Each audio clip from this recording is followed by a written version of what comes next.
এই যে বাংলাদেশে একের পর এক অরাজকতা সৃষ্টি হচ্ছে, ধর্ষণ বেড়েছে, ধর্ষকের এখনো পর্যন্ত কোনো বিচারের কোনো পদক্ষেপ নেওয়া হয়নি। আমরা যারা এখন উপস্থিত আছি, আমরা কি চাই? ধর্ষকের বিচার বাংলার জমিনে হবে না হবে না?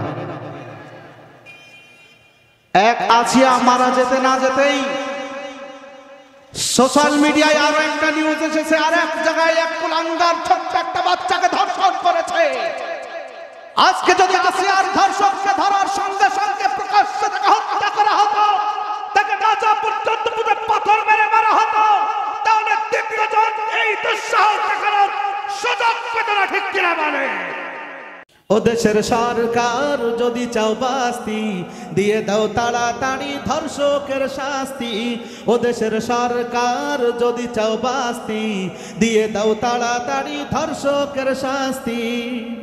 ইসলামী বিধান মতে মাজা পর্যন্ত পুঁতে প্রস্তর আঘাতে আমরণ মরতে হবে, ঠিক কিনা? ইসলামী বিধান মতে মাজা পর্যন্ত পুঁতে প্রস্তর আঘাতে আমরণ মারতে হবে। আমাদের দাবি হলো এই আইন করতে হবে। ও দেশের সরকার যদি চাও বাস্তি, দিয়ে দাও তাড়াতাড়ি ধর্ষকের শাস্তি। কোরআনের অনুযায়ী যদি দাও শাস্তি, করবে না ধর্ষক কখনো মস্তি। কোরআনের অনুযায়ী যদি দাও শাস্তি, করবে না ধর্ষক কখনো মস্তি, ঠিক কিনা বলেন? কোরআনের অনুযায়ী যদি দাও শাস্তি, করবে না ধর্ষক কখনো মস্তি। এদেশের মা বোনেরা পেয়ে যাবে স্বস্তি, ঠিক কিনা বলেন? ও দেশের সরকার যদি চাও বাস্তি, দিয়ে দাও তাড়াতাড়ি ধর্ষকের শাস্তি। ধর্ষকের সাফাই গেয়ে যদি চাই মুক্তি পেয়ে, মুসলিম মানবে না তা তুমি তা দেখবে চেয়ে, ঠিক কিনা? ধর্ষকের সাফাই গেয়ে যদি চাই মুক্তি পেয়ে, মুসলিম মানবে না তা তুমি তা দেখবে চেয়ে।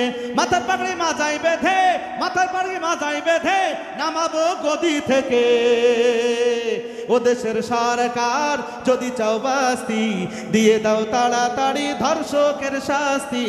ও দেশের সরকার যদি চাও বাস্তি, দিয়ে দাও তাড়াতাড়ি ধর্ষকের শাস্তি, ঠিক কিনা বলে? বাংলার জমিনে একটা ধর্ষকের শাস্তি দেখতে চাই। কোরআনের আইন অনুযায়ী একটা শাস্তি হলে বাংলার জমিনে দ্বিতীয় কেউ ধর্ষণ করার দুঃসাহস দেখাবে না, ঠিক কিনা বলে?